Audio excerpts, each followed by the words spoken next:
उससे मैं आज आपको बता रहा हूं, समस्याओं का अंत आपका बाप नहीं करेगा, आपकी मां नहीं करेगी, मेरा परमेश्वर नहीं करेगा, जब तक आप अपनी हेल्प खुद नहीं करेंगे।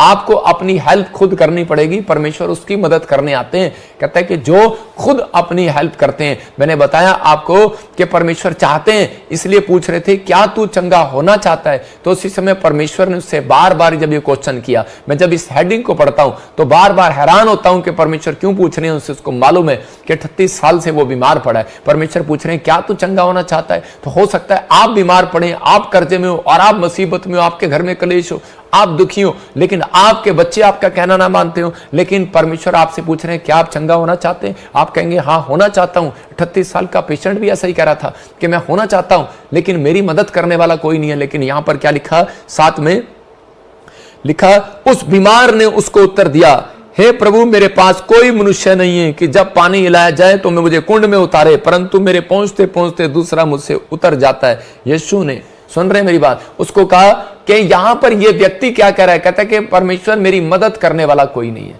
दूसरा मुझसे पहले उतर आता है। इसका मतलब कह रहा है कि मेरी मदद करने वाला कोई नहीं है। यह बताना चाहता है परमेश्वर को मेरी हेल्प करने वाला कोई नहीं है। और परमेश्वर चाहते हैं कि आपकी हेल्प करने वाला कोई ना हो, आपकी मदद करने वाला कोई ना हो, लेकिन आप जब तक खुद अपने लिए हेल्पर नहीं बनेंगे तब तक परमेश्वर नहीं करेगा। आपका मन, आपके विचार आपकी खुद हेल्प करते हैं। आपको कोई, दाऊद को कोई पीठ थपथपाने के लिए नहीं आया। 66 लड़ाइयां लड़ने के बाद भी, वो इजरायलियों को जिताने के बाद भी कह रहे कि जब इजरायलियों के बच्चे, परिवार, पत्नी को उठाकर ले गए, अटैक कर दिया, मैं कह रहा हूं कि फिलिस्तीनियों ने, और उसके बाद कहता है कि जब सब कुछ उसका छीन कर ले गए और दाऊद की भी पत्नी बच्चों को उठाकर ले गए, तो उस समय वो शीशे के सामने रो रहा होगा, लेकिन उस समय उसकी हेल्प करने की बजाय कहता उसी के सैनिक, उसी के सेनापति उसके मुंह पर चपेट मार रहे थे, बुराई कर रहे थे, पत्थर उठा रहे थे कि तेरी वजह से हुआ, तेरी वजह से हुआ। हो सकता है कोई आपकी वजह से कोई प्रॉब्लम होगी हो सकता है आपकी वजह से कोई आपकी सहेली, आपके दोस्त का एक्सीडेंट हो गया हो। मैं कह रहा हूं कि हो सकता है कि वो आपके घर वाले, उसके घर वाले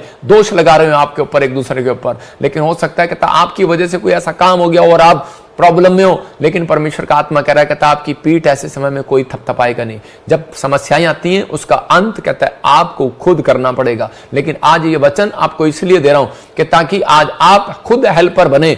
आपकी कोई मदद करने वाला नहीं है तो आपको इसी समय अपने कंधे पर शाबाशी की पीठ थपथपानी है, क्योंकि आज कोई नहीं, आज स्वर्गदूत आएंगे। और जब आप अपनी हेल्प के लिए विचार निकालते हैं, मैंने क्या घोषणाएं, इसका मतलब वो चौथा पॉइंट मैंने जो आपको बताया कि आप कहो कि मैं आनंदित हूं परमेश्वर में, मैं आनंदित हूं, आनंद की घोषणा शुरू कर दो, जीतने की घोषणा शुरू कर दो।